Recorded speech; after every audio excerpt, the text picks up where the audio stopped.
നമസ്കാരം. ഒരു വർഷം മുമ്പ് കേരളി ബോർഡിൻ്റെ മാട്ടുപേട്ടിലുള്ള സെമൻ സ്റ്റേഷൻ നമ്മൾ കർഷകശ്രീ നിങ്ങളുടെ മുന്നിൽ പങ്കുവച്ചിരുന്നു. അന്ന് ആ വീഡിയോ കണ്ടതിന് ശേഷം ഒട്ടേറെ പ്രേക്ഷകർ ആവശ്യപ്പെട്ടത് NDDBയുടെ ഒരു ബുൾ സ്റ്റേഷനും കൂടെ അവതരിപ്പിക്കണം, വീഡിയോ ചെയ്യണം എന്നുള്ളതാണ്. അതുകൊണ്ട് തന്നെ ഇന്ന് നമ്മൾ എത്തിയിരിക്കുക തമിഴ്നാട്ടിലെ അലമാതി സെമൻ സ്റ്റേഷനാണ്. NDDBയുടെ സെമൻ സ്റ്റേഷനാണ്. ഇവിടെ കേരളത്തിൽ തന്നെ ഒട്ടേറെ ഫാൻസുള്ള കാളകളുണ്ട്. അപ്പോൾ ഇവിടുത്തെ കുറച്ച് വിശേഷങ്ങളും ആ കാളകളെയൊക്കെ കർഷകരുടെ മുന്നിൽ അവതരിപ്പിക്കാനും കൂടെയാണ് കർഷകശ്രീ ഇന്ന് ചെന്നൈയിലെത്തിയിരിക്കുക. അപ്പോൾ നമുക്ക് ഇവിടുത്തെ വിശേഷങ്ങളും കാര്യങ്ങളൊക്കെ ഒന്ന് കണ്ടിട്ട് വരാം. സ്വാഗതം കർഷകശ്രീയിലേക്ക്.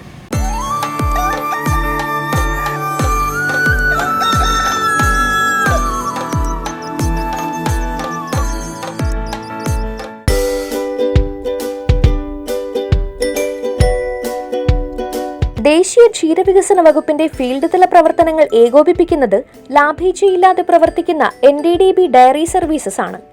രാജ്യത്തെ ലക്ഷക്കണക്കിന് ക്ഷീരകർഷകരിലേക്ക് മികച്ച ജനിതക ഗുണം എത്തിക്കുക എന്ന ലക്ഷ്യത്തോടെയാണ് NDDB ഡയറി സർവീസസിന്റെ പ്രവർത്തനം.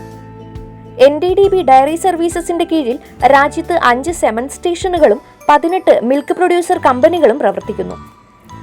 NDDB ഡയറി സർവീസസിന്റെ ദക്ഷിണേന്ത്യയിലെ ഏറ്റവും വലിയ സെമൻ സ്റ്റേഷനാണ് ചെന്നൈയിലെ അലമാതി സെമൻ സ്റ്റേഷൻ. 2015 മെയ് 1 പ്രവർത്തനം ആരംഭിച്ച ഈ സ്ഥാപനത്തിന് ചുരുങ്ങിയ കാലം കൊണ്ട് തന്നെ രാജ്യത്തെ ക്ഷീരകർഷകരുടെ ശ്രദ്ധയും പ്രശംസയും പിടിച്ചുപറ്റാൻ കഴിഞ്ഞു. ഇവിടുത്തെ കാളകൾക്ക് രാജ്യവ്യാപകമായി ആരാധകരുമേറെ. 358 ഏക്കർ സ്ഥലത്താണ് അലമാതി സെമൻ സ്റ്റേഷൻ പ്രവർത്തിക്കുന്നത്. ഇതിൽ 150 ഏക്കറിൽ ഇവിടത്തെ കാളകൾക്കായി തീറ്റപ്പുൽ കൃഷി ചെയ്തിരിക്കുന്നു. ജൈവ സുരക്ഷ കർശനമായി പാലിക്കുന്നതിനു വേണ്ടി 3 സോണുകളായി തിരിച്ചാണ് 65 ഏക്കർ ഫാം ഏരിയ ചിട്ടപ്പെടുത്തിയിരിക്കുന്നത്. ഈ സെമൻ സ്റ്റേഷൻ്റെ ഏരിയ ടോട്ടലായിട്ട് 3ആയിട്ട് ഡിവൈഡ് ചെയ്തിട്ടുണ്ട് ഫോർ ബയോസെക്യൂരിറ്റി റീസൺസ്. ഒന്ന് വന്ന് ഫസ്റ്റ് വരുന്ന സ്ഥലം ഗ്രീൻ സോണാണ്. ആ ഗ്രീൻ സോണിൽ നമുക്ക് വണ്ടിയും എല്ലാം ഉള്ളിൽ വരാൻ പറ്റും. അത് കഴിഞ്ഞ് നെക്സ്റ്റ് സോൺ യെല്ലോ സോണാണ്. യെല്ലോ സോണിൽ റെസ്ട്രിക്റ്റഡ് എൻട്രീസ് ആണ്. എംപ്ലോയീസ് ആണെങ്കിൽ അകത്ത് വരികയാണെങ്കിൽ അതിൽ നമ്മൾ ഷൂ ചേഞ്ച് ചെയ്യണം. അതിനകത്ത് സെപ്പറേറ്റ് ഫുട്വെയർസ് ആണ് കൊടുക്കുന്നത്. കൈയെല്ലാം വാഷ് ചെയ്യണം. വാഷ് ചെയ്തിട്ട് മാത്രമേ ഉള്ളിൽ പ്രവേശിക്കാൻ കഴിയുള്ളൂ.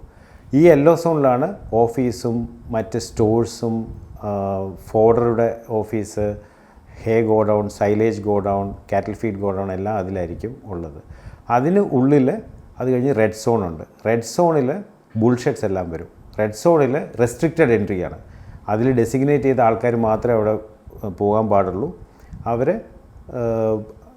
കുളിച്ചിട്ട് വേണം അകത്ത് പോകാൻ, ഡ്രസ്സ് ചേഞ്ച് ചെയ്തിട്ട് വേണം അകത്ത് പോകാൻ. ബിക്കോസ് അത്രയും നമ്മൾ ആനിമൽസിന് കെയർ ചെയ്യുന്നുണ്ട്. ആ കെയർ ചെയ്യുന്നതുകൊണ്ടാണ് അതിന് അസുഖമൊന്നും വരാതിരിക്കുന്നത്. ലാസ്റ്റ് 8 വർഷമായിട്ട് നമുക്ക് വേറെ അസുഖങ്ങളോ ഒന്നും ഇതുവരെ വന്നിട്ടില്ല. എല്ലാ പാൻഡമിക് ആയിട്ടുള്ള അസുഖങ്ങളും എല്ലാം ഇതിനകത്ത് കടന്നു വരുന്നില്ല. വിദേശ ജനുസുകളെയും അവയുടെ സങ്കര ഇനങ്ങളെയും ഉൾപ്പെടുത്തിയുള്ള സെമൻ സ്റ്റേഷൻ എന്ന രീതിയിലായിരുന്നു അലമാതി സെമൻ സ്റ്റേഷൻ പ്രവർത്തനം ആരംഭിച്ചത്. എന്നാൽ കേന്ദ്ര സർക്കാർ നാടൻ പശുക്കൾക്ക് പ്രാധാന്യം നൽകിയതോടെ ഇന്ത്യയിലെ തദ്ദേശീയരായിട്ടുള്ള ഇനങ്ങളുടെ കാളകളും ഇവിടെ എത്തി.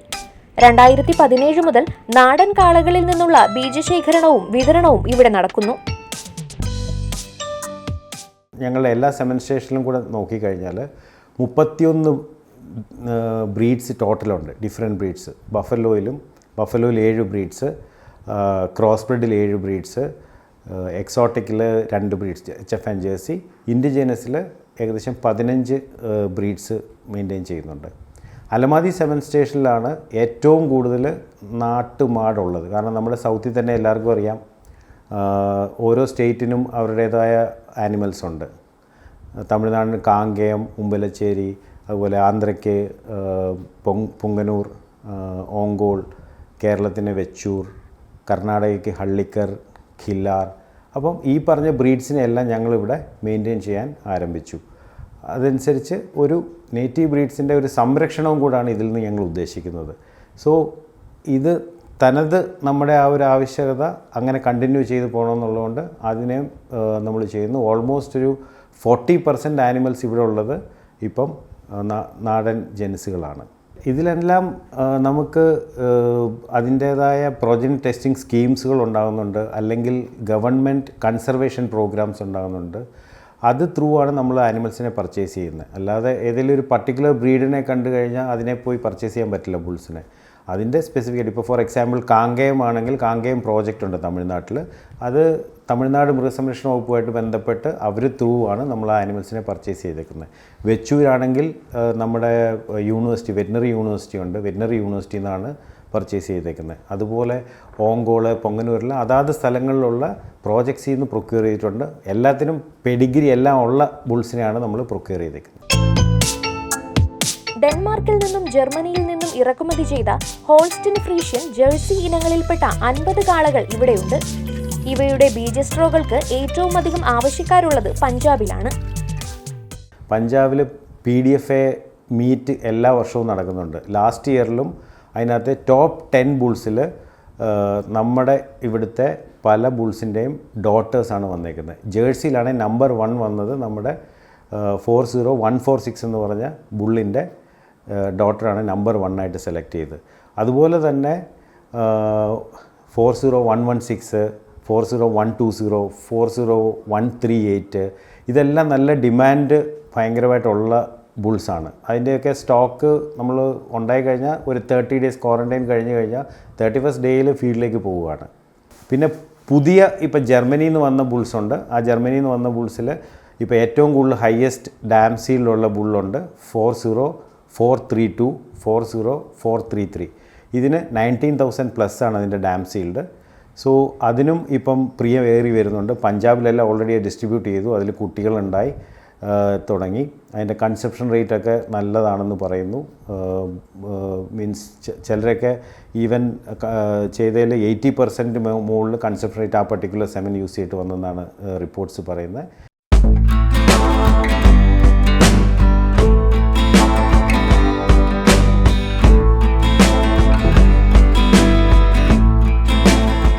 നമ്മുടെ frozen semen lab latest state of art ഇതിൽ ഉണ്ടാക്കിയിരിക്കുന്ന ഒരു ലാബാണ്. അതിലുള്ള അഡ്വാൻറ്റേജ് എന്താണെന്ന് വെച്ച് കഴിഞ്ഞാൽ ഫാർമ കമ്പനീസിലൊക്കെ യൂസ് ചെയ്യുന്ന പോലത്തെ ടൈറ്റ് ബാക്ടീരിയൽ കൺട്രോൾ എല്ലാം ഉള്ള ഒരു ലാബാണ്. ആ ലാബിൽ എപ്പോഴും പോസിറ്റീവ് പ്രഷർ ത്രൂ ആണ് ഓരോ റൂംസും സെറ്റ് ചെയ്തേക്കുന്നത്. അതിന് HEPA filter through, air circulation അല്ല ഹെപ്പ ഫിൽട്ടർ ത്രൂ ആയിരിക്കും. അപ്പം അതിൽ ബാക്ടീരിയയോ കണ്ടാമിനേഷനോ അകത്ത് കടക്കാനുള്ള ചാൻസസ് കുറവാണ്. പ്രോസസ്സിംഗ് ലാബിൽ എപ്പോഴും ഒരു പോസിറ്റീവ് പ്രഷർ മെയിൻറ്റെയിൻ ചെയ്തിട്ടുണ്ടാവും. സോ ദാറ്റ് വേറൊരു റൂമിൻ്റെ ഡോർ ഓപ്പൺ ചെയ്താൽ പോലും അതിലേക്ക് ഒരു കണ്ടാമിനേഷൻ വരാനുള്ള ചാൻസസ് ഇല്ല. സോ അതുകൊണ്ട് ബാക്ടീരിയൽ ഫ്രീ ആയിട്ടുള്ള ഒരു പ്രോഡക്റ്റ് ആയിരിക്കും ഫൈനലി നമുക്ക് കിട്ടുന്നത്.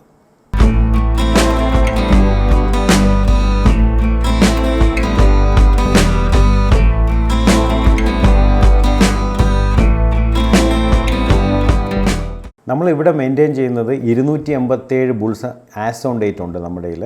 ആ 257 ബുള്ളിൽ 255 ബുള്ള് റെഗുലർ ബുള്ള് അണ്ടർ കളക്ഷനാണ്. ബാക്കിയുള്ളത് യങ് ബുൾസും റെയറിങ് ബുൾസുമാണ്.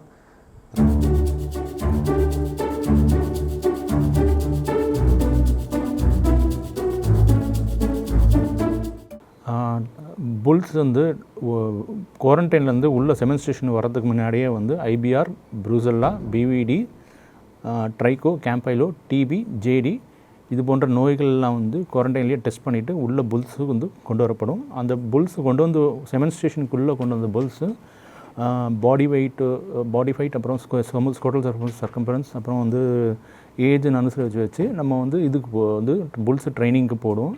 ட்ரைனிங் பீரியடில் புல்ஸு வந்து குறைஞ்சது 6 தடவையாவது போஸ்டாமோட்டிலிட்டின்னு சொல்லிக்கிற டெஸ்ட்டு ப்ளஸ் அப்புறம் வந்து மார்ஃபாலஜி மற்றும் அக்ரோதம் தொடர்ந்து 6 தடவை பாஸ் ஆனால் மட்டும்தான் அந்த காலை உறைவிந்து குச்சி உற்பத்திக்கு வந்து ஒரு பாஸ் செய்யப்படும்.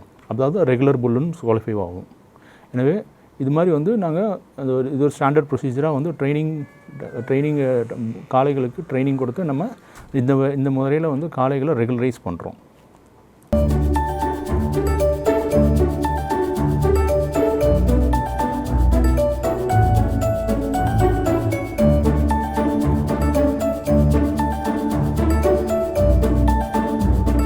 Biosecurity is concerned, the disease is come from majorly from the people and from the between the animals.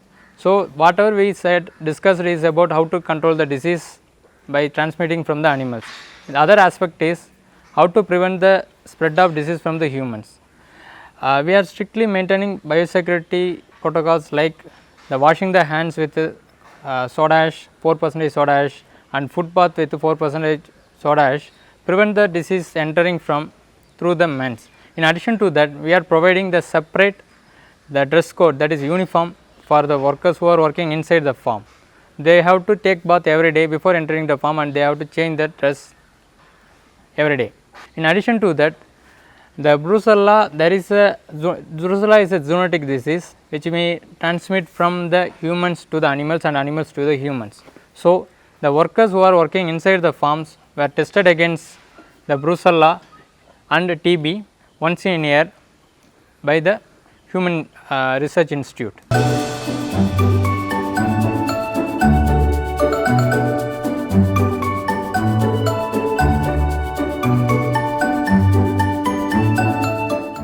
ഇവിടെ മൊത്തം വന്നിട്ട് 287 ബുൾസാണുള്ളത്. ആ ബുൾസിനെ കളക്ഷൻ എടുക്കുക എന്ന് പറഞ്ഞു കഴിഞ്ഞാൽ ആഴ്ചയിൽ 2 ദിവസം എടുക്കുന്നുണ്ട്. 2 ദിവസം 4 ഇജാക്കുലേറ്റ്, അതായത് മൊത്തം വീക്കിലി 4 ഇജാക്കുലേറ്റാണ് ഞങ്ങളിവിടെ എടുക്കുന്നത്. പ്രോപ്പർ കളക്ഷൻ റോസ്റ്റ് വെച്ചിട്ടാണ് ഞങ്ങൾ എടുക്കുന്നത്. ഒരു ദിവസം ആവറേജ് 80 ബുൾസ് വരുന്നുണ്ട് കളക്ഷന്. അതേപോലെ 6 ദിവസം നമ്മൾ ആഴ്ചയിൽ 6 ദിവസം കളക്ഷൻ എടുക്കുന്നുണ്ട്. രാവിലെ കാളകളെ കൊണ്ടുവന്നിട്ട് വാഷ് ചെയ്യും, പ്രോപ്പറായിട്ട് വാഷ് ചെയ്യും. ചാണകം എല്ലാം ഇത് കഴുകി നല്ല വാഷ് ചെയ്ത് കൊണ്ടുവന്ന് അതേപോലെ അതിന് ശേഷം നോർമൽ സലൈൻ വെച്ച് പ്രൊപ്യൂഷ്യൽ വാഷ് ചെയ്യും. പ്രൊപ്യൂഷ്യൽ വാഷ് എന്ന് പറഞ്ഞു കഴിഞ്ഞാൽ അതിൻ്റെ താഴെ വന്നിട്ട് എന്ത് ചെയ്യുമെന്ന് വെച്ച് കഴിഞ്ഞാൽ നോർമൽ സലൈൻ യൂസ് ചെയ്ത് ഉള്ള ഡസ്റ്റ് എല്ലാം എടുക്കാൻ വേണ്ടിയിട്ടാണ് അത് ചെയ്യുന്നത്. അത് ചെയ്തതിന് ശേഷം ബുൾസിനെ വന്നിട്ട് ഫുഡ് ഡിപ്പ് കൊടുക്കും. ഫുഡ് ഡിപ്പ് എന്ന് പറഞ്ഞു കഴിഞ്ഞാൽ കോപ്പർ സൾഫേറ്റ് 0.5% കോപ്പർ സൾഫേറ്റിൽ ഫുഡ് ഡിപ്പ് കൊടുത്തതിന് ശേഷം അതിനെ കൊണ്ടുവന്ന് കെട്ടി കളക്ഷൻ എടുക്കുകയാണ് ചെയ്യുന്നത്. കളക്ഷൻ എടുക്കുന്നതെന്ന് പറഞ്ഞു കഴിഞ്ഞാൽ കളക്ഷൻ കൊണ്ടുവന്ന് കെട്ടിയതിന് ശേഷം സ്റ്റെറിലൈസ്ഡ് ഏപ്രൺ, ബുൾ ഏപ്രൺ കെട്ടിയതിന് ശേഷം താഴെ വന്നിട്ട് നാപ്കിൻ ഉപയോഗിച്ച് നോർമൽ സലൈൻ വെച്ച് തുടയ്ക്കും, വൈപ്പ് ചെയ്യും. അത് ഒരു ഡസ്റ്റ് പാർട്ടിക്കിൾസോ ഹെയർസോ അതിൽ വരാതിരിക്കാൻ വേണ്ടിയിട്ടാണ് അങ്ങനെ ചെയ്യുന്നത്. ചെയ്തതിന് ശേഷം ഞങ്ങൾ എന്ത് ചെയ്യുമെന്ന് വെച്ച് കഴിഞ്ഞാൽ ഡമ്മി ബുള്ളിൻ്റെ മേളിൽ ബുൾസിനെ മൗണ്ട് ചെയ്യിപ്പിക്കും. മൗണ്ട് ചെയ്യിപ്പിക്കുക എന്ന് പറഞ്ഞാൽ 3 ഫാൾസ് മൗണ്ട് ഞങ്ങൾ കൊടുക്കും. ഒരു ബുൾസിന് 3 ഫാൾസ് മൗണ്ട് കൊടുത്തതിന് ശേഷം ഇജാക്കുലേറ്റ് എടുക്കും. ഇജാക്കുലേറ്റ് എടുത്തതിന് ശേഷം ഇമ്മീഡിയറ്റ്ലി ഞങ്ങൾ വന്നിട്ട് പാസ് ബോക്സിൽ, അതായത് പ്രോസസ്സിങ് പാസ് ബോക്സിൽ കൊണ്ടുപോയി വയ്ക്കും. വച്ചതിന് ശേഷം നീറ്റ് സമൻ കൊണ്ടുപോയി വച്ചതിന് ശേഷം AV കഴുകാൻ കൊടുക്കും. കളക്ഷന് വേണ്ടിയിട്ട് ഞങ്ങളിവിടെ ബുൾസിന് സാൻഡാണ് യൂസ് ചെയ്യുന്നത്. സാൻഡ്, മണൽ എന്ന് പറഞ്ഞു കഴിഞ്ഞാൽ അതിന് ഹൂഫിനൊന്നും പ്രോബ്ലം വരത്തില്ല, അതുകൊണ്ടാണ് മണൽ യൂസ് ചെയ്യുന്നത്. മൊത്തം ഇവിടെ 4 ട്രെവിസ് ഉണ്ട്. 4 ട്രെവിസിൽ 4 ഡമ്മിയാണ്. ഡമ്മിയുടെ മേളിൽ വന്നിട്ട് കയറ്റി ആണ് കളക്ഷൻ എടുക്കുന്നത്. വീക്കിലി എന്ത് ചെയ്യുന്നു വെച്ച് കഴിഞ്ഞാൽ ഫുള്ള ചുണ്ണാമ്പ് വിതറും. ഈ കളക്ഷനായിട്ട് ഫുള്ള ചുണ്ണാമ്പ് വിതറിയതിന് ശേഷം അതിൻ്റെ മേലെ റൊട്ടവേറ്റർ ഓട്ടി മണ്ണ് നല്ല ഫ്ലോ ചെയ്തെടുക്കും. ഫ്ലോ ചെയ്യുമെന്ന് പറഞ്ഞു കഴിഞ്ഞാൽ കൃമിയൊക്കെ ഒന്നും ഇല്ലാതിരിക്കാൻ വേണ്ടിയിട്ട് അങ്ങനെ ചെയ്യും.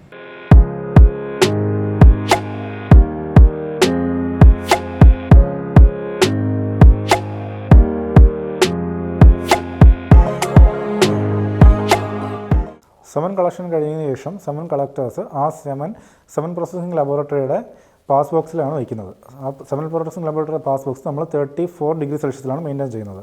അതിനുശേഷം ലാബിനകത്തുള്ള ടെക്നീഷ്യൻസ് ആ സെമൻ എടുത്തിട്ട് അതിനുശേഷമാണ് സെമൻ പ്രോസസ്സിംഗ് നമ്മൾ സ്റ്റാർട്ട് ചെയ്യുന്നത്. ഫസ്റ്റ് നമ്മളത് എടുത്തിട്ട് അതിൻ്റെ വോളിയം ആൻഡ് കോൺസെൻട്രേഷൻ ചെക്ക് ചെയ്യുന്നു. വോളിയം നമ്മൾ മാനുവലി നമ്മൾ ചെക്ക് ചെയ്യും. അതിനുശേഷം അതിൻ്റെ കോൺസെൻട്രേഷൻ ബൊവൈൻ ഫോട്ടോമീറ്റർ എന്ന് പറയുന്ന ഒരു എക്യുപ്മെൻറ്റ് വെച്ച് നമ്മൾ ചെക്ക് ചെയ്യും. അതിൽ പെർ ml 500 മില്യണിൽ മുകളിൽ സെമന് കോൺസെൻട്രേഷൻ ഉണ്ടായിരിക്കണം. അതിനുശേഷം ആ സമയം തന്നെ നമ്മളതിനെ 1:1 ഡൈല്യൂഷൻ കൂടെ ചെയ്യും. ആ 1:1 ഡൈല്യൂഷൻ കഴിഞ്ഞതിന് ശേഷം ആ സെമൻ സാമ്പിൾ എടുത്ത് നമ്മൾ മൈക്രോസ്കോപ്പിക് ഇവാലുവേഷന് വിധേയമാക്കും. അതിൽ 70% മോട്ടിലിറ്റി നമ്മൾ ഇനിഷ്യൽ സെമൻ ഇവാലുവേഷനിൽ ഉണ്ടായിരിക്കണം. ഈ 70% മോട്ടിലിറ്റിയും 500 മില്യൺ പെർ ml കോൺസെൻട്രേഷനുമുള്ള സെമൻ മാത്രമേ നമ്മൾ ഫർദർ പ്രോസസ്സിനായിട്ട് പ്രൊസീഡ് ചെയ്യത്തുള്ളൂ. അതിനുശേഷമാണ് നമ്മൾ ആ സെമൻ പാസ് ചെയ്യുന്നത്. അപ്പോൾ അതിനുശേഷം ഫൈനൽ ഡൈല്യൂഷനിലേക്ക് പോവുകയാണ്. അപ്പോൾ ഒരു സോഫ്റ്റ്വെയർ നമുക്ക് ഇവിടെ ഉണ്ട്. അത് ഓൾ ഇന്ത്യ ലെവലിൽ നമ്മൾ യൂസ് ചെയ്യുന്നൊരു സോഫ്റ്റ്വെയറാണ് semen station management system, SSMS എന്ന് പറയും. അപ്പോൾ അതിൽ നമ്മൾ ഇതിൻ്റെ ഈ കോൺസെൻട്രേഷനും വോളിയം എല്ലാം ആഡ് ചെയ്യുമ്പോൾ തന്നെ അത് എത്രയായിട്ട് ഡൈല്യൂട്ട് ചെയ്യണം 20 മില്യൺ പെർ ഡോസ് അതിലേക്ക് കൺവേർട്ട് ചെയ്യാനായിട്ടുള്ള ഡൈല്യൂഷൻ റേറ്റ് നമുക്ക് തരും. അപ്പോൾ അതിനനുസരിച്ച് നമ്മൾ ഫൈനൽ ഡൈല്യൂഷൻ ചെയ്യും. ഫൈനൽ ഡൈല്യൂഷൻ ചെയ്തതിന് ശേഷം ഒരു 10 മിനിറ്റ്സ് നമ്മൾ റൂം ടെമ്പറേച്ചറിൽ ഇത് വെയിറ്റ് ചെയ്യും. വെയിറ്റ് ചെയ്തതിന് ശേഷമാണ് അത് ഫില്ലിംഗ് ആൻഡ് സീലിംഗ് എന്ന് പറയുന്ന നെക്സ്റ്റ് പ്രോസസ്സിലോട്ട് പോകുന്നത്. അത് ചെയ്യുന്നത് IMV ടെക്നോളജീസിൻ്റെ IS4 എന്ന മെഷീൻ ഉപയോഗിച്ചാണ് നമ്മൾ ചെയ്യുന്നത്. അത് ചെയ്തതിന് ശേഷം ആ ഒരു മെഷീനിൽ തന്നെ സെമൻ സ്ട്രോയിൽ ഫില്ല് ചെയ്ത് സീൽ ചെയ്ത് വരുന്നുണ്ടായിരിക്കും. അതിനുശേഷം നമ്മൾ അടുത്ത ഈ ലബോറട്ടറിയിലുള്ള പാസ് ബോക്സിൽ വയ്ക്കും. അവിടെ നിന്ന് റാക്കിങ്ങിൽ ഉള്ള ടെക്നീഷ്യൻ ആ സ്ട്രോ എടുത്ത് റാക്കിംഗ് ചെയ്യും. ആ റാക്കിംഗ് ചെയ്ത സ്ട്രോ അതിനുശേഷം CHC കോൾഡ് ഹാൻഡ്ലിംഗ് ചേമ്പറിലോട്ടാണ് പോകുന്നത്. കോൾഡ് ഹാൻഡ്ലിംഗ് ചേമ്പർ എന്ന് പറയുന്നത് അത് 4 ഡിഗ്രി സെൽഷ്യസിലാണ് മെയിൻറ്റെയിൻ ചെയ്യുന്നത്. അതിന് മുമ്പുള്ള എല്ലാ പ്രോസസ്സും നമ്മൾ ചെയ്യുന്നത് 20 ഡിഗ്രി സെൽഷ്യസിലാണ് നമ്മൾ ചെയ്യുന്നത്, ലബോറട്ടറി ടെമ്പറേച്ചറിലാണ് നമ്മൾ ചെയ്യുന്നത്. അതിനുശേഷം ഈ CHC എന്ന് പറയുന്ന മെഷീനിലോട്ട് 4 ഡിഗ്രി സെൽഷ്യസിലോട്ട് നമ്മൾ സെമനെ കൊണ്ടുപോവുകയാണ്. ഇതിൻ്റെ അൾട്ടിമേറ്റ്ലി നമ്മൾ ഈ പ്രോസസ്സ് എല്ലാം ചെയ്യുമ്പോൾ തന്നെ നമ്മൾ ഗ്രാജുവലി അതിൻ്റെ ടെമ്പറേച്ചർ ഡിക്രീസ് ചെയ്ത് കൊണ്ടുവരുന്നുണ്ട്. ഇപ്പോൾ 37 ഡിഗ്രി സെൽഷ്യസ് ബോഡി ടെമ്പറേച്ചറിൽ നിന്ന് വെളിയെ വരുന്ന ഒരു സെമൻ അതിനുശേഷം കുറച്ച് 20 ഡിഗ്രി കൊണ്ടുവരും. 20 ഡിഗ്രിയിൽ നിന്ന് റാക്കിംഗ് കഴിഞ്ഞ് CHCയിലോട്ട് വയ്ക്കുമ്പോൾ 4 ഡിഗ്രിയിലോട്ട് കൊണ്ടുപോകും. അതിനുശേഷമാണ് നമ്മൾ ലിക്വിഡ് നൈട്രജൻ ടെമ്പറേച്ചർ എന്ന് പറയുന്നത് -196 ഡിഗ്രി ടെമ്പറേച്ചറിലോട്ട് നമ്മൾ സെമനെ കൊണ്ടുപോകുന്നത്. അപ്പോൾ അതിന് വേണ്ടിയിട്ട് ഓരോരോ ബ്രീഡിനും ഓരോരോ വെറൈറ്റി ആനിമൽസിനും അതിൻ്റെ ഈക്വിലിബ്രേഷൻ ടൈമുണ്ട്. ബഫലോസിന് ഓൺലി 3 അവേഴ്സാണ് അവരുടെ ഈക്വിലിബ്രേഷൻ ടൈം. അതേസമയം കാറ്റിൽ ബ്രീഡ്സിന് 4 അവേഴ്സാണ്. ഈ കോൾഡ് ഹാൻഡ്ലിംഗ് ചേമ്പറിൽ നമ്മൾ കാറ്റിലിന് 4 മണിക്കൂറും ബഫലോസിന് 3 മണിക്കൂറും നമ്മൾ വെക്കേണ്ടതുണ്ട്. അപ്പോൾ അങ്ങനെ വെക്കുന്നതിൻ്റെ ആവശ്യം എന്താണെന്ന് പറഞ്ഞാൽ അത് ആ ടെമ്പറേച്ചറുമായിട്ട് ആ സെമൻ അതിലുള്ള അകത്തുള്ള സ്പേംസ് ലൈഫ് സെൽസ് അഡാപ്റ്റ് ആവാനായിട്ടാണ് നമ്മളങ്ങനെ വെക്കുന്നത്.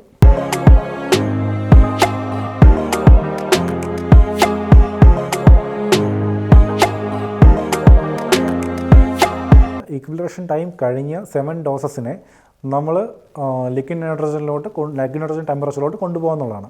അപ്പോൾ അതിന് വേണ്ടിയിട്ട് നമ്മൾ ചെയ്യുന്ന ഒരു പ്രോസസ്സാണ് ബയോ ഫ്രീസിംഗ് എന്ന് പറയുന്നത്. ബയോ ഫ്രീസിംഗ് ചെയ്യാനായിട്ട് നമ്മൾ ബയോ ഫ്രീസേഴ്സാണ് ഉപയോഗിക്കുന്നത്.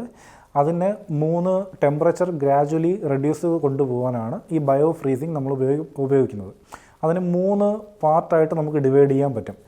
ഫസ്റ്റ് CHCയിലിരിക്കുന്ന 4 ഡിഗ്രി സെൽഷ്യസിലിരിക്കുന്ന 7 ഡോസസ് ആദ്യം ബയോ ഫ്രീസറിനകത്ത് വെച്ച് അതിനെ -10 കൊണ്ടുപോകും. -10 വരയ്ക്ക് കൊണ്ടുപോകുന്നത് വളരെ പതിയെയാണ് നമ്മൾ ടെമ്പറേച്ചർ ഡിക്രീസ് ചെയ്യുന്നത്. 5 ഡിഗ്രി പെർ മിനിറ്റിലാണ് ആ റേറ്റിലാണ് നമ്മളത് ചെയ്യുന്നത്. കാരണം എന്ന് പറഞ്ഞാൽ അത് ഒരു സ്പീഡായിട്ട് നമ്മൾ ആ ഒരു പ്രോസസ്സ് ചെയ്യുമ്പോഴത്തേക്ക് ഇൻട്രാസെല്ലുലാർ ഐസ് ഫോർമേഷൻ ഉണ്ടാകാനായിട്ടുള്ള ചാൻസസ് കൂടുതലാണ്. അത് അകത്തിരിക്കുന്ന ലൈവ് സ്പേംസിനെ അത് കില്ല് ചെയ്യാൻ ചാൻസ് ഉണ്ട്. അതുകൊണ്ടാണ് നമ്മൾ ഈ ഒരു സെക്ഷൻ വളരെ പയ്യെ നമ്മൾ കൊണ്ടുപോകുന്നത്.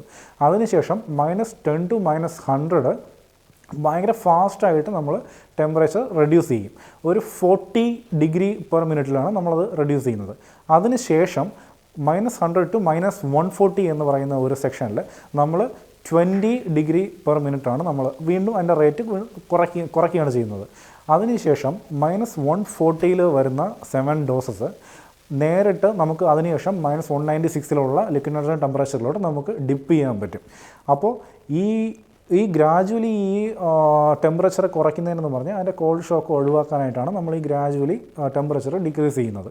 ഇതാണ് ബയോ ഫ്രീസിംഗ് എന്ന് പറയുന്ന പ്രോസസ്സ്. അതിനുശേഷം നമ്മൾ ഈ ലിക്വിഡ് നൈട്രജൻ കണ്ടെയ്നറിൽ സ്റ്റോർ ചെയ്തിട്ടുള്ള 7 ഡോസസ് 24 അവേഴ്സിന് ശേഷം നമ്മൾ QC ടെസ്റ്റ് ചെയ്യണം. QCയിൽ പോസ്റ്റ് തോ മോട്ടിലിറ്റി ചെക്ക് ചെയ്യണം.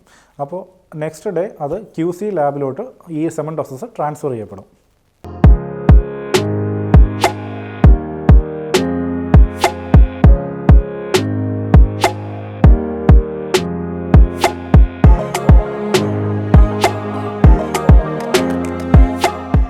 குவாலிட்டி கண்ட்ரோல் லேப் இங்கே பார்த்திங்கன்னா ப்ராசஸ் முடிஞ்சு வர சாம்பிள்ஸை வந்து நம்ம இங்கே செக் பண்ணுவோம். இதில் மொத்தம் 6 பேராமீட்டர்ஸ் இருக்குது. அதில் முதல்ல பார்த்திங்கன்னா PTM சொல்லுவாங்க. PTMனா போஸ்ட் மோட்டிலிட்டி. இதில் வந்து 50% இருந்ததுன்னா அந்த சாம்பிள் வந்து அக்செப்டபிள். அதுக்கு சாம்பிளிங் பிளான் இருக்குது. ஃபஸ்ட்டு வந்து 3 சாம்பிள் தருவாங்க, 3 ஸ்டார் தருவாங்க. ஒரு எஜாக்குலேட்டுக்கு வந்து 3 ஸ்டார் தருவாங்க. அந்த 3 எஜாக்குலேட்டுமே 50% இருந்ததுன்னா அந்த சாம்பிள் வந்து அக்செப்ட் பண்ணிப்பாங்க. சப்போஸ் அந்த 3 சாம்பிளில் ஒரு சாம்பிள் வந்து லெஸ் தென் 50% இருந்ததுன்னா நம்ம வந்து டவுட்ஃபுல்னு போட்டு 2 சாம்பிள் மறுபடியும் எடுப்போம். அந்த 2 சாம்பிளும் மறுபடியும் 50% இருந்ததுன்னா அந்த சாம்பிள் வந்து பாஸ் பண்ணிவிடுவோம். அதாவது மொத்தம் 5 சாம்பிள், 4 சாம்பிள் வந்து ஓகே 50%க்கு மேலே இருந்ததுன்னா அந்த சாம்பிள் பாஸ் பண்ணுவோம். சரிங்களா? இது வந்து போஸ்டா மோட்டிலிட்டி. நெக்ஸ்ட்டு பார்த்திங்கன்னா இன்குபேஷன் டெஸ்ட்டு. இன்குபேஷன் பார்த்திங்கன்னா 0 மினிட்ஸ் 120 மினிட்ஸ் தான் நம்ம பண்ணுவோம். 0 மினிட்ஸில் 50% இருக்கணும் மினிமம், 120 மினிட்ஸில் மினிமம் 20% இருக்கணும். அது கம்மியாக இருந்ததுன்னா அந்த சாம்பிள் வந்து நம்ம ரிஜெக்ட் பண்ணிவிடுவோம். இது வந்து இன்குபேஷன் டெஸ்ட்டு. அதுக்கப்புறம் பார்த்திங்கன்னா எஃப்எஸ்டி கான்சன்ட்ரேஷன்.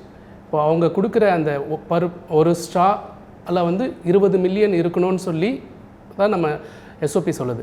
அது கரெக்டாக வருதா இல்லையான்னு செக் பண்ணுறதுக்காக எஃப்எஸ்டி கான்சன்ட்ரேஷன் அதை பண்ணுறோம். நம்ம அதில் 20 மில்லியன் இருக்கா இல்லையான்னு செக் பண்ணுறது டெய்லி வந்து அந்த டெஸ்ட் பண்ணுவோம் நம்ம. அதுக்கப்புறம் பார்த்திங்கன்னா எஃப்எஸ்டி பேக்டீரியாலஜி பண்ணுவோம். கொடுக்குற அந்த ஒவ்வொரு ஸ்ட்ராலையும் வந்து பேக்டீரியலோடு இருக்கா இல்லையான்னு செக் பண்ணுறதுக்காக எல்லா ஸ்ட்ராவும் செக் பண்ண முடியாது. ஒரு பேட்சில் வந்து குறைஞ்சது ஒரு 4 எஜாக்குலேட் நம்ம செக் பண்ணுவோம். அந்த 4 எஜாக்குலேட்டில் மினிமம் வந்து 5000 காலனி 5000 CFE per ml அதுக்குள்ளே இருக்கணும். அதுக்கு மேலே இருந்ததுன்னா அந்த சாம்பிள் வந்து நம்ம ரிஜெக்ட் பண்ணிவிடுவோம். இது எஃப்எஸ்டி பேக்டீரியலோடுக்காக செக் பண்ணுற டெஸ்ட்டு. அதுக்கப்புறம் பார்த்திங்கன்னா ஹோஸ்ட்டுன்னு சொல்கிறது ஹைப்போ ஆஸ்மெட்டிக் ஸ்பெல்லிங் டெஸ்ட்டு. இதில் குறைஞ்சது 40% இருக்கணும்.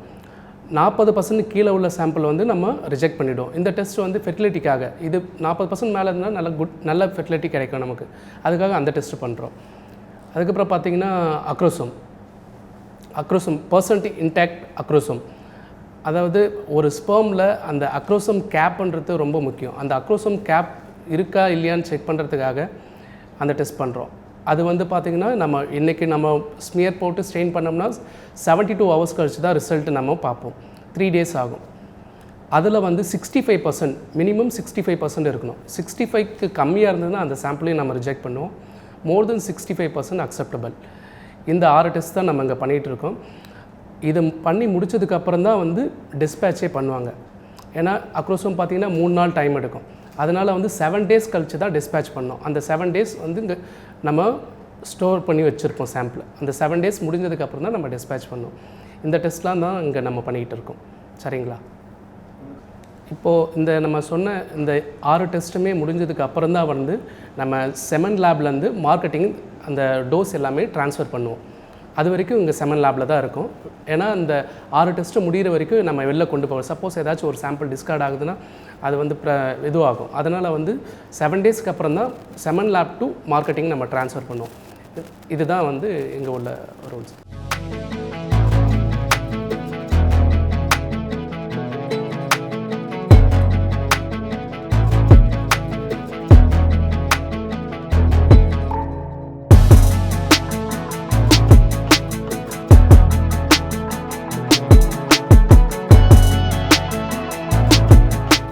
നമ്മുടെ ഇവിടെ മേജർ കോർ ആക്ടിവിറ്റി എന്ന് പറയുന്നത് സെമൻ പ്രൊഡക്ഷനും അതിൻ്റെ സപ്ലൈ ആണ്. Semen production last year 87 lakhs ആണ് പ്രൊഡ്യൂസ് ചെയ്തേക്കുന്നത് അലമാതി സെമൻ സ്റ്റേഷൻ. അതുപോലെ തന്നെ 89 lakhs നമ്മൾ സപ്ലൈയും ചെയ്തിട്ടുണ്ട് ലാസ്റ്റ് ഇയർ. ഈ വർഷത്തെ ടാർഗറ്റ് 90 lakhs പ്രൊഡക്ഷനും 95 lakhs സെയിൽസുമാണ് നമ്മൾ പ്ലാൻ ചെയ്യുന്നത്. മെയിനായിട്ട് നമ്മൾ സൗത്ത് ഇന്ത്യയിലെ എല്ലാ സ്റ്റേറ്റ്സിലും ഡിസ്ട്രിബ്യൂഷൻ നടത്തുന്നുണ്ട്. തമിഴ്നാടാണ് മെജോറിറ്റി സെമൻ പോകുന്നത്. ആന്ധ്ര, തെലങ്കാന, കേരള, കർണാടക, ഒഡീസ ഇതാണ് മെയിനായിട്ട് നമ്മൾ സപ്ലൈ ചെയ്യുന്ന സ്ഥലങ്ങൾ. പിന്നെ പാൻ ഇന്ത്യൻ കസ്റ്റമേഴ്സും ഉണ്ട്. അങ്ങനെയുള്ള 1-2 കസ്റ്റമേഴ്സിന് നമ്മൾ സപ്ലൈ ചെയ്യുന്നുണ്ട്. ചില ഗവൺമെൻറ് സപ്ലൈസ് ഞങ്ങൾ മറ്റ് സ്റ്റേറ്റ്സിൽ ചെയ്യുന്നുണ്ട്.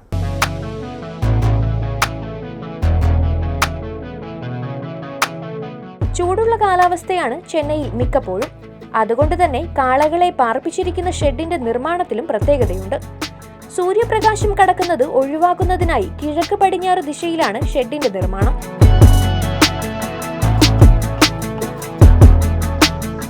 ഫുൾ മോണിറ്റർ സിസ്റ്റം എന്നാണ് പറയുന്നത്. അതായത് ഇത് നോക്കിക്കഴിഞ്ഞാൽ ഈ ചടി ഉണ്ടായാൽ ഒരു ഇടയ്ക്കൊരു ഗ്യാപ്പുണ്ട്. അതായത് ആ ഗ്യാപ്പിൽ കൂടെ അതായത് ഇവിടുന്ന് ചൂട് വായു വന്നിട്ട് അതിന് എസ്കേപ്പ് ആയിട്ട് പിന്നെ തണുത്ത വായു വരും. അപ്പോൾ അങ്ങനെ ഒരു സിസ്റ്റമാണ്. അത് അതാണ് ഇവിടെ ഫോളോ ചെയ്തേക്കുന്നത്. തന്നെയുമല്ല ഈ റൂഫിൻ്റെ കീഴ്ഭാഗം നമ്മൾ നോക്കുകയാണെങ്കിൽ അലൂമിനിയം ഫോയിലാണ് ഉള്ളത്. ഷീറ്റിൻ്റെ മുകളിൽ വൈറ്റ് പെയിൻ്റാണ്. റൂഫ് കഴിഞ്ഞാൽ ഹൈറ്റ് മെയിൻറ്റെയിൻ ചെയ്തിട്ടുണ്ട്. അതിൻ്റെ ഒരു അഡ്വാൻറ്റേജ് പറഞ്ഞു കഴിഞ്ഞാൽ പരമാവധി ഇപ്പോൾ ഈ ഹ്യൂമിഡിറ്റിയൊക്കെ സ്വാഭാവികമായിട്ടും ഉണ്ടാകുന്നതാണ്. അതുകൊണ്ടുള്ള പ്രശ്നങ്ങൾ കുറയ്ക്കാൻ വേണ്ടിയാണ്. തന്നെയല്ല പരമാവധി വെൻറ്റിലേഷൻസ് ഇവിടെ വരുന്ന രീതിയിൽ അങ്ങനെയുള്ള ഒരു സിസ്റ്റമാണ് ഇവിടെ ഉള്ളത്. ഇതിനൊക്കെ പുറമെ ഫോഗിങ് സിസ്റ്റമുണ്ട്, എക്സോസ്റ്റ് ഫാനും ഉണ്ട്. ഈ എക്സോസ്റ്റ് ഫാനും ഫോഗിങ് സിസ്റ്റവും നമ്മൾ വേനൽക്കാലങ്ങളിൽ പൂർണ്ണമായിട്ട് നമ്മൾ പ്രവർത്തിപ്പിക്കാറുണ്ട്. തന്നെയല്ല അല്ലാത്ത സമയങ്ങളിൽ നമ്മൾ നോക്കിക്കഴിഞ്ഞാൽ അവിടെ ടെമ്പറേച്ചർ ഹ്യൂമിഡിറ്റി അതൊക്കെ പരിശോധിക്കുന്ന ഒരു ചെറിയ മെഷീനുണ്ട്. അപ്പം അതിൽ നമ്മൾ പരിശോധിച്ചതിന് ശേഷം അതനുസരിച്ചിട്ട് അതിൻ്റെ റീഡിങ് അനുസരിച്ചിട്ട് നമുക്ക് ആവശ്യമായിട്ടുള്ള ഇപ്പോൾ ഫാൻ വേണമെങ്കിൽ ഫാൻ, അല്ലെങ്കിൽ ഫോഗിങ് വേണമെങ്കിൽ ഫോഗിങ്, അല്ലെങ്കിൽ രണ്ടും വേണമെങ്കിൽ അങ്ങനെ ഒന്ന് നമ്മൾ നോക്കാറുണ്ട്. പിന്നെ കുറ്റിച്ചെടികളോ ഒന്നും അടുത്തൊന്നും പ്രദേശങ്ങളൊന്നുമില്ല. അത് പരമാവധി ഈച്ചയെ കുറയ്ക്കാൻ വേണ്ടിയാണ്. പിന്നെ തന്നെയല്ല ഇവിടുത്തെ ഈ പ്രകൃതിയുള്ള ഒരു ചെരുവുണ്ട്, ഒരു മൊട്ടക്കുന്ന് പോലെയാണ് ഈ പ്രദേശം. അപ്പോൾ അതനുസരിച്ചിട്ടുള്ള കൺസ്ട്രക്ഷനുമാണ്. ഇവിടെ വെള്ളം കെട്ടി നിൽക്കത്തില്ല, വെള്ളം കെട്ടി തന്നെ പോവും. അതുകൊണ്ട് തന്നെ ഡ്രെയിനേജും തന്നെ നല്ലൊരു പ്രോപ്പർ ഡ്രെയിനേജാണ് കൊടുത്തേക്കുന്നത്. അതുകൊണ്ട് ഇവിടെ വെള്ളം കെട്ടി നിൽക്കുന്ന ഈച്ച വളരാനുള്ള സൗകര്യങ്ങളൊന്നും ഇവിടെ തന്നെ ഇല്ല, പ്രകൃതിയായില്ല. പിന്നെ ഡ്രെയിനേജ് പ്രൊവൈഡ് ചെയ്ത് അത് നല്ല രീതിയിൽ പോയിട്ടുണ്ട്. പിന്നെ തന്നെയല്ല നമ്മൾ 3 വട്ടം ഇത് ചാണാൻ വാടാറുണ്ട്. അപ്പോൾ അങ്ങനെ ഒരു ഈച്ചയുടെ ശല്യം ഒഴിവാക്കാറുണ്ട്. പിന്നെ ഞാൻ പറഞ്ഞല്ലോ ഇനി പാമ്പ്, ഉരകങ്ങളെപ്പോലും കൊണ്ടുള്ള ശല്യങ്ങൾ, അതിന് ഈ ചുറ്റും അടുത്തെങ്ങും ഈ കുറ്റിച്ചെടികളോ ഒന്നുമില്ല. തന്നെയല്ല ഓരോ ഷെഡിനിടയ്ക്ക് 2 ഷെഡിനിടയ്ക്ക് ഒരു നിശ്ചിത ഗ്യാപ്പുണ്ട്. അവിടെയും ഈ കുറ്റിച്ചെടികളൊന്നുമില്ല. അവിടെയും പാമ്പിനെ അവോയ്ഡ് ചെയ്യാൻ വേണ്ടിയാണ് നമ്മൾ അങ്ങനെ ചെയ്തേക്കുന്നത്. ഇതൊക്കെ പുറമെ ഒരു ഷെഡ് നമുക്ക് സ്നേക്ക് ക്യാച്ചർ നമ്മൾ കയ്യിൽ വെച്ചിട്ടുണ്ട്, പിന്നെ ഞാൻ വേറെന്ന് പറയുമ്പോൾ ഈ ഫാമിൽ നമുക്ക് വേറൊരു കാര്യം പറയുന്നത്, ഇവിടെ ചുറ്റും അങ്ങ് കുറച്ച് അകലെയായിട്ട് നട്ടുപിടിപ്പിച്ചിരിക്കുന്ന മരങ്ങൾ ആണ്. ഈ മരങ്ങൾ എന്തിനാണ് ഇങ്ങനെ ചെയ്തിരിക്കുന്നതെന്ന് വെച്ച് കഴിഞ്ഞാൽ നമുക്കറിയാം ഇവിടെ സാധാരണ ഇവിടെ ഒരു 14-18 km/h സാധാരണ കാറ്റടിക്കാറുണ്ട്. അപ്പോൾ അങ്ങനെയാണ്. പിന്നെ ഡസ്റ്റുകൾ വരും. അപ്പോൾ ഈ ഡസ്റ്റിനെ തടഞ്ഞു നിർത്താൻ വേണ്ടിയാണ് അങ്ങനെ ചെയ്തേക്കുന്നത്. തന്നെയല്ല അത് കണ്ണിൻ്റെ അസുഖങ്ങളൊക്കെ കുറയ്ക്കാൻ വേണ്ടിയൊക്കെ അത് സഹായിക്കാറുണ്ട്. പിന്നെ ഇവിടെ ഹെഡ് ടു ഹെഡ് സിസ്റ്റമാണ്. ഇവിടെ നോക്കിയാൽ നിങ്ങൾക്കറിയാം, അത് നമുക്ക് ഒരാൾക്ക് മാനേജ് ചെയ്യാൻ, നമുക്ക് എന്തെങ്കിലും രോഗങ്ങളുണ്ടോ അതൊക്കെ നമുക്ക് പെട്ടെന്ന് തന്നെ നിരീക്ഷിക്കാൻ പറ്റും. എന്തെങ്കിലും കുഴപ്പമുണ്ടോ എന്നൊക്കെ നിരീക്ഷിക്കാൻ പറ്റും. അതൊക്കെ നമുക്ക് ചെയ്യാൻ പറ്റുന്നതാണ്. കാളകൾക്കായി 150 ഏക്കറിലാണ് പുൽകൃഷി. CO4, CO5, ഹമിൽ, സ്റ്റൈലോ, സുബാബുൾ, അഗത്തി, മുരിങ്ങ, KFS 29, ചോളം എന്നിവയാണ് കൃഷി ചെയ്തിരിക്കുന്നത്. മൂവർ ഉപയോഗിച്ച് മുറിച്ചെടുക്കുന്ന പുല്ല് വാഹനത്തിൽ യെല്ലോ സോണിലെ ഫോഡർ സ്റ്റേഷനിൽ എത്തിക്കുന്നു. തീറ്റ ശേഖരിച്ചു കൊണ്ടുവരുന്ന വാഹനങ്ങൾക്ക് യെല്ലോ സോൺ വരെയാണ് അനുമതിയുള്ളത്. ഇവിടെ നിന്ന് കൺവെയർ ബെൽറ്റ് വഴി റെഡ് സോണിലേക്ക് എത്തിക്കും. കൺവെയർ ബെൽറ്റിലൂടെ പുല്ല് ചെല്ലുന്നത് TMR മിക്സിംഗ് മെഷീനിലേക്കാണ്. സാന്ദ്രീകൃത ആഹാരവും ധാതുലവണ മിശ്രിതവും ഇത്തരത്തിൽ കൺവെയർ ബെൽറ്റിലൂടെ തന്നെ മിക്സറിലെത്തും. ഈ വാഹനം ഓരോ ഷെഡിലുമെത്തി കാളകൾക്ക് ആവശ്യമായ അളവിൽ നൽകുകയാണ് ചെയ്യുന്നത്.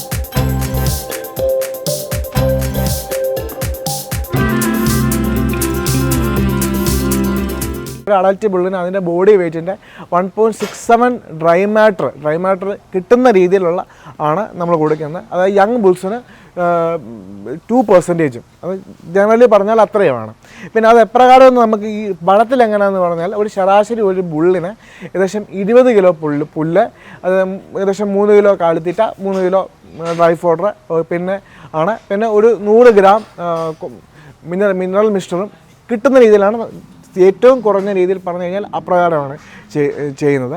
പിന്നെ ഇവിടെ ഫീഡിങ് രീതി എന്ന് പറഞ്ഞു കഴിയുമ്പോൾ രാവിലെ 9 മണി തൊട്ട് തന്നെ TMR വന്നു തുടങ്ങി അത് ഷെഡിൽ കൊടുത്തു തുടങ്ങും. അത് കൊടുക്കും. പിന്നെ അത് ഒരു തവണ ഫീഡിങ് ഫോഡർ വരാറുള്ളൂ. അത് കൊടുക്കും. അതിൻ്റെ വെയിറ്റ് നമുക്ക് അറിയാൻ പറ്റും, എത്രമാത്രം വെയിറ്റ് കുറഞ്ഞാണ് ഓരോന്നിന് കിട്ടുന്നത്. തന്നെയല്ല ഒരു ഷെഡിൽ നിർത്തിയേക്കുന്നത് ഏകദേശം സമാനമായിട്ടുള്ള ഒരു ബോഡി വെയിറ്റാണ് നിർത്തിയേക്കുന്നത്. അതുകൊണ്ട് തന്നെ അവർക്ക് അത് കൊടുക്കുന്ന ആൾക്കും എളുപ്പമായിട്ട് ഉള്ളതായിരിക്കും.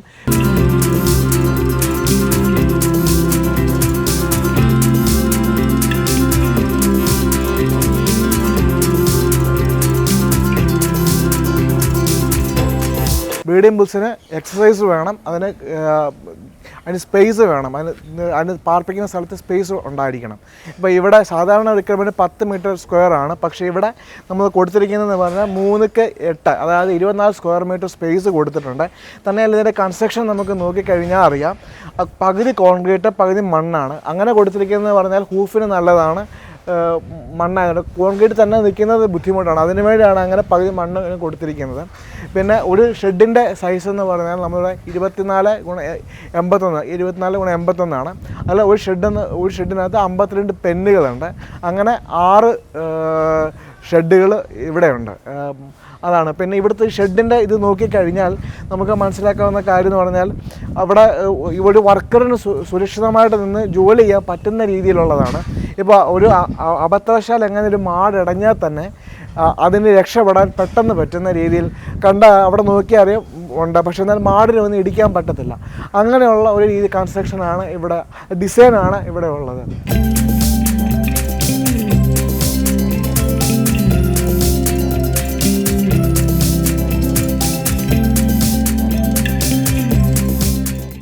നമ്മുടെ മെയിൻ മോട്ടീവ് എന്ന് പറഞ്ഞു കഴിഞ്ഞാൽ കർഷകരുടെ ആവശ്യം എന്താണോ, അവരുടെ ഇപ്പോൾ പ്രോഗ്രസീവായിട്ടുള്ളൊരു ഫാർമർ ആണെങ്കിൽ കൂടുതൽ ജനറ്റിക്സ് ആയിരിക്കും അവരുടെ ഉദ്ദേശം. ചില ആൾക്കാർ നേറ്റീവ് ബ്രീഡ്സ് മാത്രം വേണമെന്നുള്ളത് കാണും.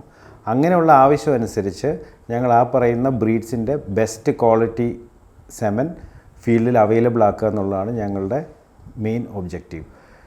ഇത് ബേസ് ചെയ്തിട്ട് ഞങ്ങളുടെ സെയിൽസ് പാറ്റേൺ എങ്ങനെയാണെന്ന് പറഞ്ഞു കഴിഞ്ഞാൽ എല്ലായിടത്തും നമ്മുടെ പ്രൈവറ്റ് ഡിസ്ട്രിബ്യൂട്ടേഴ്സ് ഉണ്ടാവും. അപ്പം ഇപ്പം സൗത്തിനെ സംബന്ധിച്ച് തമിഴ്നാട്ടിൽ 14 ഡിസ്ട്രിബ്യൂട്ടേഴ്സ് ഉണ്ട്. അതിൽ 2 പേര് കേരളത്തിലും സപ്ലൈ ചെയ്യുന്നുണ്ട്. അവർ ത്രൂ ആണ് സെമൻ ഈ പറയുന്ന എല്ലാ ഏരിയയിലും റീച്ച് ആകുന്നത്. പുതിയതായിട്ട് ഞങ്ങൾ പുതിയൊരു വെബ്സൈറ്റും സ്റ്റാർട്ട് ചെയ്തിട്ടുണ്ട്, alamaadisemenStation.com. അതിനകത്ത് ഞങ്ങളുടെ ഉള്ള എല്ലാ ബുൾസിൻ്റെയും ഡീറ്റെയിൽസ് എല്ലാം ഉണ്ട്. ഏതെങ്കിലും ഒരു ബുള്ള് നല്ല രീതിയിൽ അതിന് റിസൾട്ട് വന്നെങ്കിൽ അതിൻ്റെ ടെസ്റ്റിമോണിയൽസും ഞങ്ങൾ ഓരോ ബുള്ളിൻ്റെയും കൂടെ ഇപ്പോൾ ആഡ് ചെയ്തുകൊണ്ടിരിക്കുകയാണ്. അപ്പം അതിന് നോക്കിയിട്ട് ബെസ്റ്റ് ബുൾ, അവർക്ക് ഇണങ്ങുന്ന ബുൾ ഏതാണോ, ആ പർട്ടിക്കുലർ കർഷകൻ ഏതാണോ ഇണങ്ങുന്നത്, ആ പർട്ടിക്കുലർ ബുള്ളിനെ അവർക്ക് സെലക്ട് ചെയ്യാനുള്ള ഓപ്ഷനും ഉണ്ട്. നമ്മുടെ വെബ്സൈറ്റ് തന്നെ എല്ലാ സൗത്ത് ഇന്ത്യൻ ലാംഗ്വേജസിലും നമ്മൾ ട്രാൻസ്ലേറ്റ് ചെയ്യാവുന്ന രീതിയിലാണ് വെബ്സൈറ്റ് വിഭാവനം ചെയ്തിരിക്കുന്നത്. അപ്പോൾ മലയാളത്തിലാണെങ്കിൽ മലയാളം ട്രാൻസ്ലേഷൻ സെലക്ട് ചെയ്ത് കഴിഞ്ഞാൽ വെബ്സൈറ്റ് ഫുള്ള് മലയാളത്തിലും കാണാൻ കഴിയും.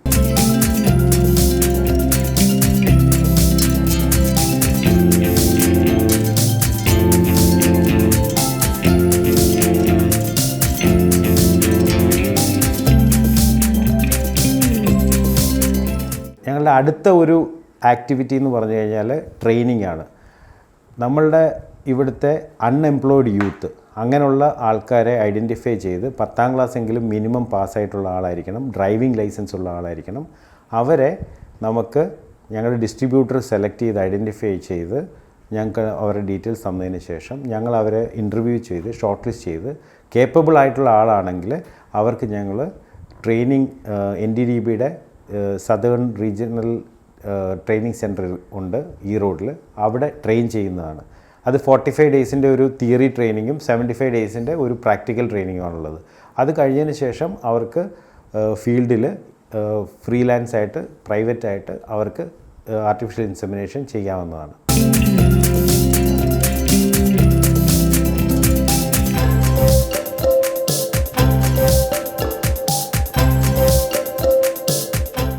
അടുത്ത ഒരു ആക്ടിവിറ്റി എന്ന് പറഞ്ഞാൽ ആനിമൽ സെയിൽസ് ആണ്. ഇപ്പോൾ ഫോർ എക്സാമ്പിൾ ചിലർക്ക് സഹിവാൾ കൗസ് വേണം, അല്ലെങ്കിൽ ഗിർ കൗസ് വേണം, അല്ലെങ്കിൽ HF ആവട്ടെ, ഏത് ബ്രീഡാവട്ടെ, അത് പറയുന്ന ബ്രീഡ്സ് ഞങ്ങളുടെ പ്രോപ്പറായിട്ടുള്ള ചാനലിൽ കൂടെ സെലക്ട് ചെയ്ത് ഒരു ടീം അതിനെ സെലക്ട് ചെയ്തിട്ട് ഐഡൻറ്റിഫൈ ചെയ്ത് നമ്മൾ ഫാമേഴ്സിന് സപ്ലൈ ചെയ്യുന്നുണ്ട്. റീസെൻ്റായിട്ട് തന്നെ Assam government almost 200 Gir animals വാങ്ങിച്ചു. അത് ബൈ ട്രെയിനാണ് ട്രാൻസ്പോർട്ട് ചെയ്തത്. ഈവൻ കേരളത്തിൽ സെക്സെമൻ കൊണ്ട് പ്രൊഡ്യൂസ് ചെയ്ത എംബ്രിയോസ് ട്രാൻസ്ഫർ ചെയ്ത് പ്രഗ്നൻ്റ് ആയ ഫീമെയിൽസിനെ ഞങ്ങൾ സപ്ലൈ ചെയ്തിട്ടുണ്ട്. അവരുടെ ആവശ്യം എന്താണോ അവരുടെ ആവശ്യം അതനുസരിച്ചുള്ള ജനറ്റിക്സ് ഞങ്ങൾ ഇംപ്രഗ്നേറ്റ് ചെയ്തിട്ട് ആനിമൽസിനെ ഡെലിവർ ചെയ്യുന്നുണ്ട്.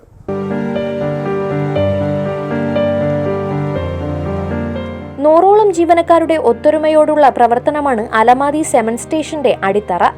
കുറഞ്ഞ കാലം കൊണ്ട് തന്നെ രാജ്യമെമ്പാടുമുള്ള ക്ഷീരകർഷകരുടെ ഉന്നമനത്തിനും വിജയത്തിനും ചുക്കാൻ പിടിച്ച് അലമാതി സെമൻ സ്റ്റേഷൻ ക്ഷീരകർഷകർക്കൊപ്പം ചുവടുവെക്കുകയാണ്, കർഷകരുടെ ആവശ്യങ്ങൾ നിറവേറ്റിക്കൊണ്ട്.